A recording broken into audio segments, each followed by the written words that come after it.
Yeah, chill out, relax the shoulders, roll them back. I already can tell you got a little bit of tension there. Now go to that set position we talked about. Good. And you can check in here too. All the benefits of that standing relaxed posture. Find here. Make sure that there's no tension still in your shoulders, and you can continue to roll back from this place and stretch. Good. If you find tension here in set position, go back to standing relaxed and start over. Right? Good. That's fine. Shake it out. Shake it out. Shake out the jaw. Do all that. Now, when you're ready, right, you can move around, right? You don't want to keep your legs locked out too, because, just kind of keep them back, fluid. All right, now go back to set position. Good. So you're lined up in what are going to look like your grace notes. That's fine. Don't do anything unnatural with your fingers. They just want to be sort of there. You've already established your fulcrum. That's fine. It should be here. Right? That's okay. And now, with a little flick of the wrist, get yourself up to full stroke position without coming out of neutral.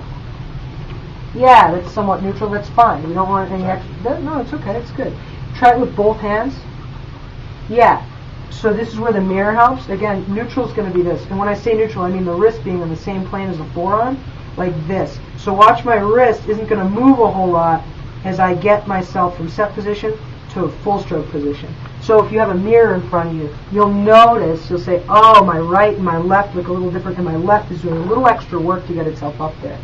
So that in itself, set position to full stroke position, is its own practice. Yeah, sometimes it's easier to go a little faster to give the back end of the stick, that's right, the necessary momentum it needs to get up to full stroke. That's fine. Now that you're there, let's go back up to full stroke.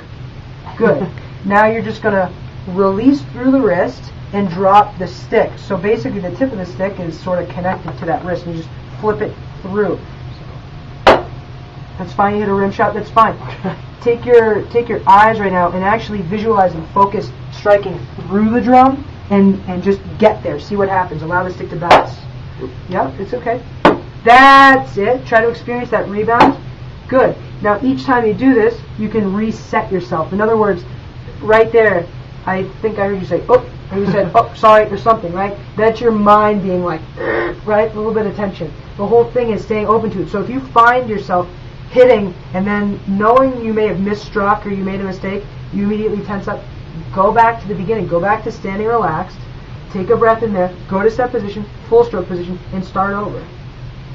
Maybe all it takes is getting back to set position, but shaking it all out, making sure you're approaching this from a place of relaxation and openness. Because basically what you're trying to do is cultivate awareness around how the stick wants to respond according to gravity, right? According to real time, according to the movement that you're putting into it. But you don't want to have to overwork it. You don't want to have to force it or muscle it in any way. So it's just a drop in. So, go from set position, right? Good. Yep.